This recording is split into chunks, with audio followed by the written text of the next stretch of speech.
Malapit lang. Paikot-ikot lang. Malapit na. Iyayakap na naman niya. Papasimple lang naman. Uy!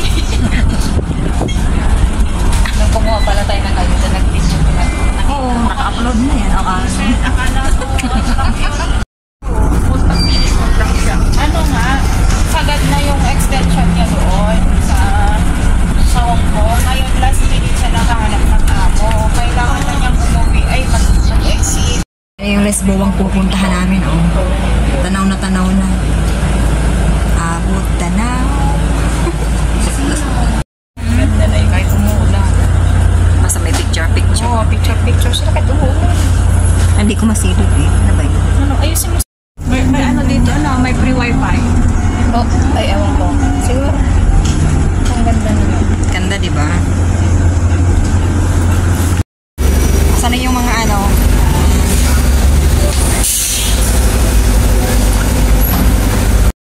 Mas maganda talaga pag gabi. Kitang-kita mo yung ano, yung hindi lang ambience, kita mo yung ganda. Ayan, nag-picture-picture tayo dito. Diba? Cat Town.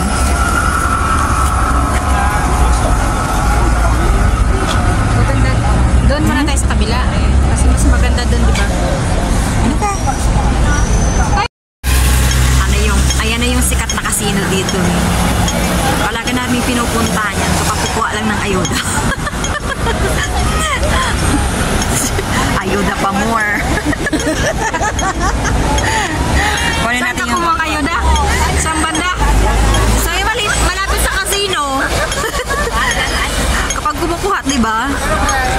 Sulit-sulit naman talaga yung pagpunta namin, Danny. Mas maganda yung view kasi kapag gabi. Kita mo yung ilaw.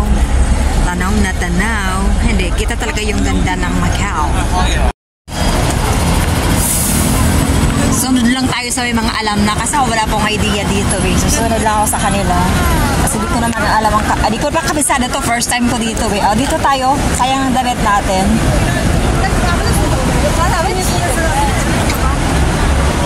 Ano yun?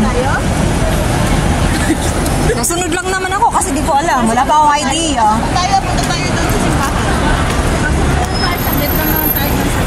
Ito yung parang corona.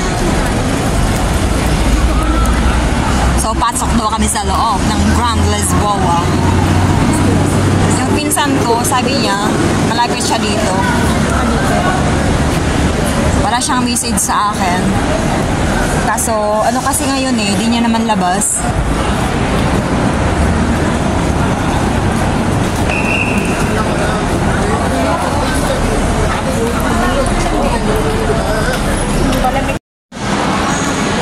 Dito kami mismo sa loob.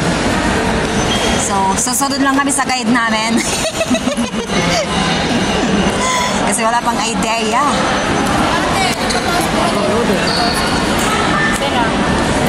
Ano yun? Makapasok kami dito? Wow.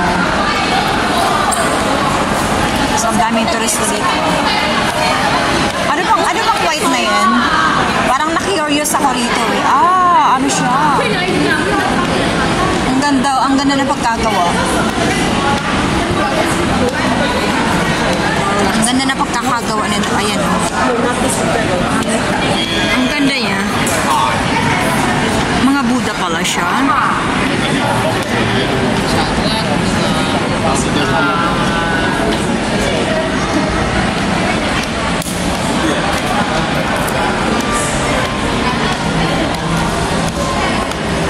Ito ano naman to? Patingin nga. Ano ba yan? Ano bang meron? Let me see. What's this? Oh. The Fine Moment Test Carving Monkey King. Oh, ayan. Ayan siya. Hindi naman mahalata kasi.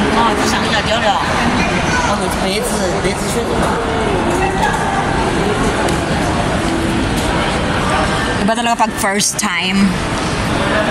Hindi, sa totoo lang, first time ko talaga to. Hindi naman siya tunay, ano lang siya, artificial siya, pero maganda pa rin yung pagkakagawa niya. Ganda oh. tunay na cactus. Artificial lang naman siya.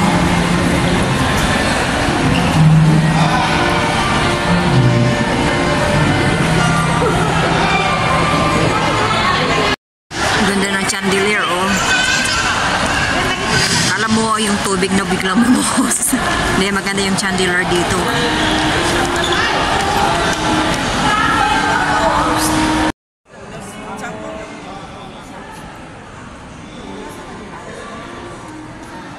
Ito yung Imperial Toast during Qing Dynasty. So, pakita natin. Kasi nga, remembrance natin to dito sa Macau eh. Alam nyo guys, nasasanay talaga ako ng HK.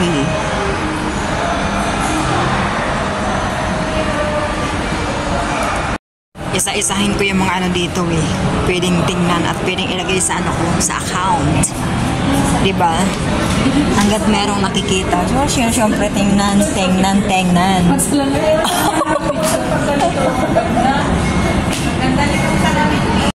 Ito ang maganda, cold na cold. So, tingnan natin kung anong meron. Ano kay pangalan na ito? Walang nakalagay. Kasi yung ibang mga nakadisplay, may mga nakalagay na pangalan. Ito, wala ko nakita. Gold na gold yung design niya. So, libutin ko yung loob bago kami umalis. Kasi baka maya-maya alis na kami. Ayan. Kasi yung aking mga kasama. Nagyaya na eh. Alis na daw kami. So, susunod ako at baka kayo mawala. Mahirap na, di ba? So, dahan-dahanin pa lang para naman maganda naman yung angulo ng aking camera. Ayaw ka naman masyadong magalaw.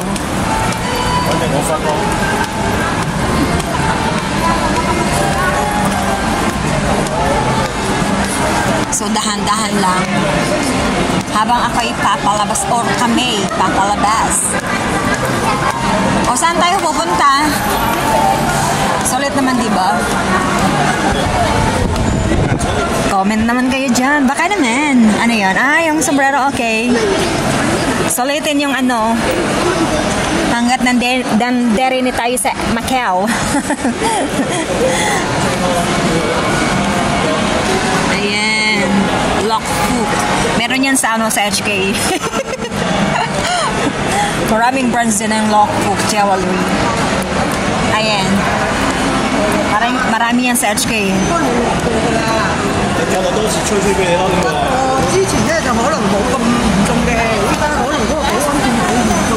Saan na tayo pupunta? Hindi mo pumasok dyan? Wala bang bawal? Di ko na kinunan yung sa casino kasi bawal yung phone sa loob ng casino. Pero dito, ganun din, bawal din. Kasi pumunta kami dyan nung nakaraan. So, may libre kasi dyan. Alam nyo na, pag libre.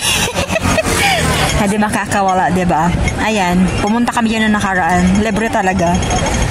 So, samantalahin natin yung pagkeketaan. So, marami naman kami. So, hindi naman masyadong halata.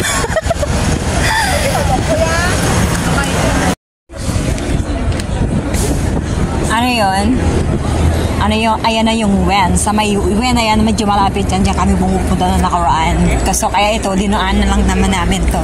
Parang anak kita, ilan daw ka? So, kita talaga yung ganda ng Macau sa gabi. Mas maganda. Maganda naman siya sa araw, pero mas maganda. Di, parang buhay na buhay siya. Sa gabi. Matanda na.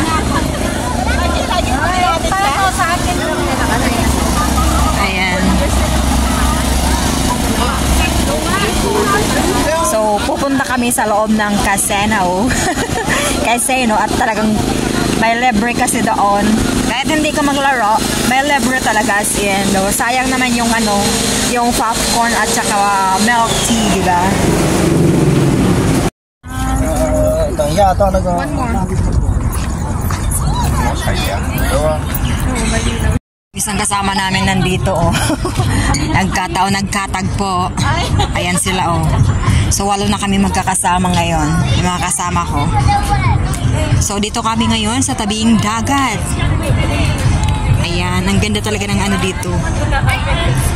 Ayan, tanaw na tanaw yung mga dumadaang sasakyan. Tapos yung Yoho Treasure Islands. Ang laki ng hotel na yan, eh. Tapos yung pinuntahan naming Lisboa, ayan sa likod, oh. Ayan, kita nyo guys. Ayan, Lisboa Grand. Ayan. Tapos ito naman yung pinuntahan namin dito sa may Wynn. Ang laki ng hotel na to sa ano. So, yan ang Wynn. Ayan, kung makikita nyo. Ayan ang Wynn. Ayan. Hindi siya masyadong ano, kasi nga sobrang liwanag. Hindi masyadong makita. Asan yung aking mga kasama. Ayan, dito pala nakatapos kami sa ano na, sa bahay ng Kalapati, oh. Hindi, kinunan ko na yan nung nakaraan. Alam na, Des.